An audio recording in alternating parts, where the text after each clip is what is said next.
What's up, guys? Today, this is lesson 2, all right? And it's about computations involving function notation, all right? So we read f of x as our function, okay? And right here we have our function being negative 2 times x plus 3 squared plus 4, all right? And then we want to find each of the function values, okay? Now, these right here will be our x values, all right? And so we just substitute our x values in for x and then solve for y, all right? So the first one, we have negative 2 times negative 4 plus 3 squared plus 4, all right? So negative 4 plus 3 is negative 1. Negative 1 squared is 1. 2 times 1 is 2. Negative 2, so we have negative 2 plus 4. And so our answer is 2. Now, here is my x value, and we just found our y value, all right? Now, we could write this as an ordered pair. So we have negative 4, 2, all right? And then we're going to do the same thing for negative 1. Negative 1 plus 3 squared plus 4, all right? Negative 1 plus 3 is 2.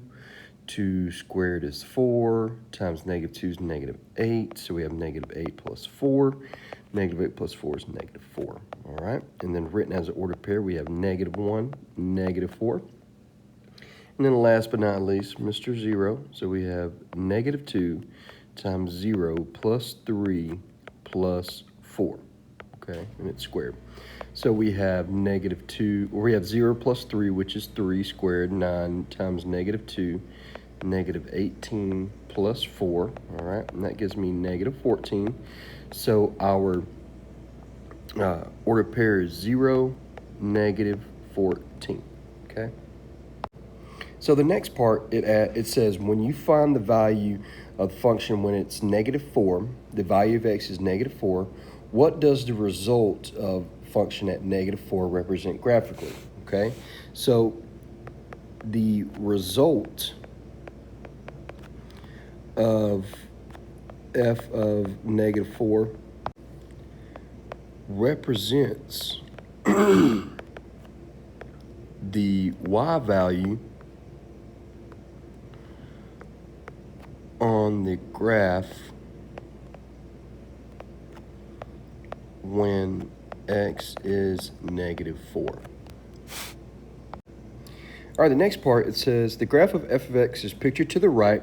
Do the results of the function at negative 4 and the function at negative 1 calculated above make sense in the context of the graph? Explain why or why not.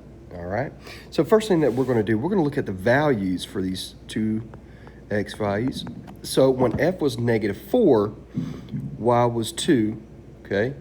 And when f was negative 1, y was negative 4. All right, now remember, we can write this as an ordered pair. So remember that the points negative 4, 2, and negative 1, negative 4, okay, are on this graph of f of x, okay? So these two ordered pairs is on our graph right here. So I'm just going to plot these points and see. So we have negative 4, 2, and negative 1, negative 4. So right here, okay? Right there is where our ordered pairs are. All right, so the next part, it asks us, it says, well, it tells us, it says the graph of f of x has two zeros. Remember from algebra 2 what a zero of the function is defined, and define that term below, okay?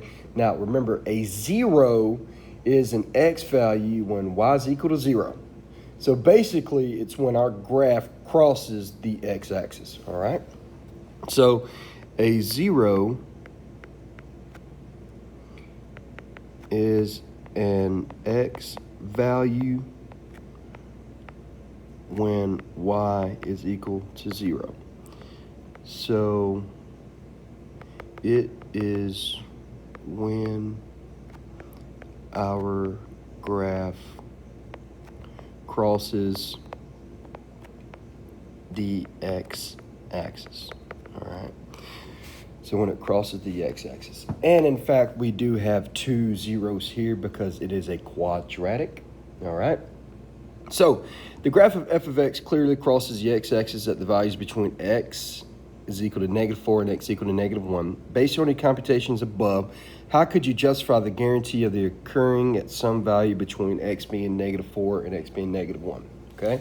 So, well, let's look at this. So we have when the function was at -4, our y was 2, right? So our graph, so 2 is positive, so our graph is above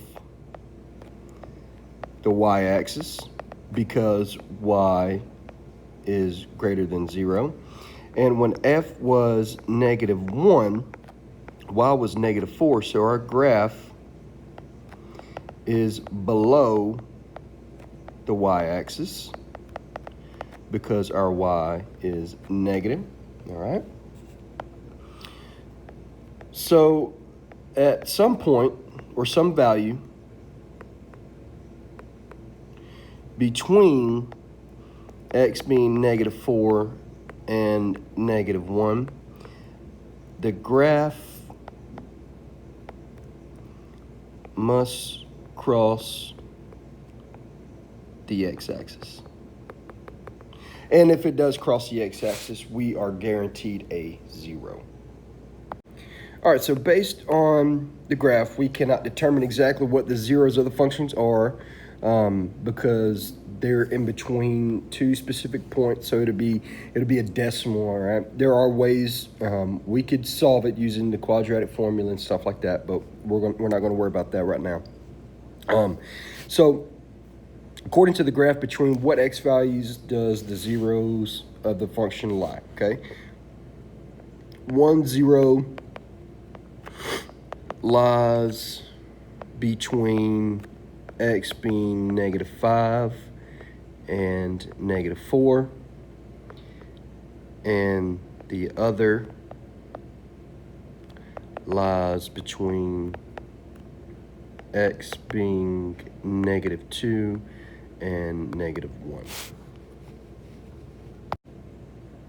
All right, on this next page, what we're going to do is we're going to set the y values equal to a specific number and just solve for x. All right, so it asks us to find the x values when y is 0 and when y is -4. All right, so I'm going to move down here to these boxes and just set my function equal to 0. So I have -2 x plus 3 squared plus 4 equal to 0. Okay, now just solving, subtract 4 from both sides. -2x plus 3 squared is equal to -4. Divide by -2. Okay, so we have x plus 3 squared equals to 2. Take the square root of both sides. All right, now when we take the square root of both sides, we got to be careful because we have to take into consideration that that the square root of 2 will be positive or negative. So we have x plus 3 is equal to positive or negative square root of 2, and the square root of 2 is 1.414. All right, so we have x plus 3 when 1.414 is positive, and then we have x plus 3 when 1.414 is negative. Okay, so just solving for x, we're just subtracting 3 from both sides. So we have -1.586 and then -4.414. All right, so these two are my x values. Now, going back up here to the graph, what we're going to do is we're just going to plot these points and see what it represents. Okay, so the result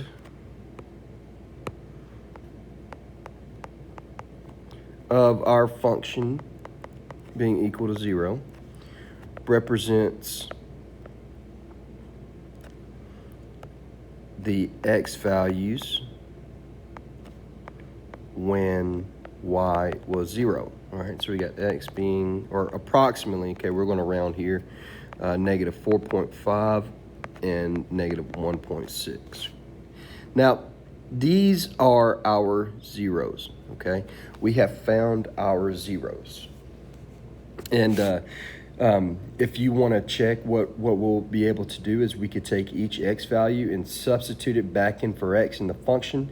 And then if we do that, then our y value will be 0, of course, okay?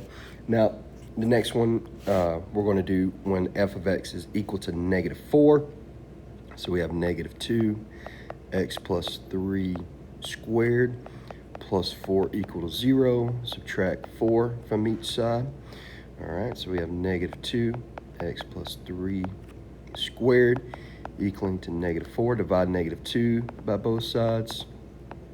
We get x plus 3 squared is equal to 2. Or not 2, excuse me. We should set this equal to negative 4, sorry. So when we subtract negative 4, it should be negative 8, and so y should be 4. Square root both sides, we have x plus 3 is equal to positive or negative 2. Okay, got to take into consideration for both. So I'm just going to move up here. So we have x plus 3 equals to positive 2. And then we have x plus 3 equals negative 2. All right, so x would be negative 1 and negative 5. Okay, so the result of our function being equal to negative 4 represents the x values when y was negative 4, so x is negative 1 and negative 5. All right. So in summary, when you evaluate f of a, what does the result represent graphically? So the result of our function of a, okay, is the y value when x is equal to a, okay? So the function of a is the y value when x is equal to a. And then here we have, in summary, when you solve the equation f of x equal to a, what is it the results represent graphically, okay? So we're giving a as our y, so it result of the function of x is equal to a is the x value when y is equal to a. All right. Now, this next section, okay, is just some independent practice. You could work on it before you get started on the homework. Please feel free to get started and to work on it. And I will have it posted on Google Classroom as well as in class. All right.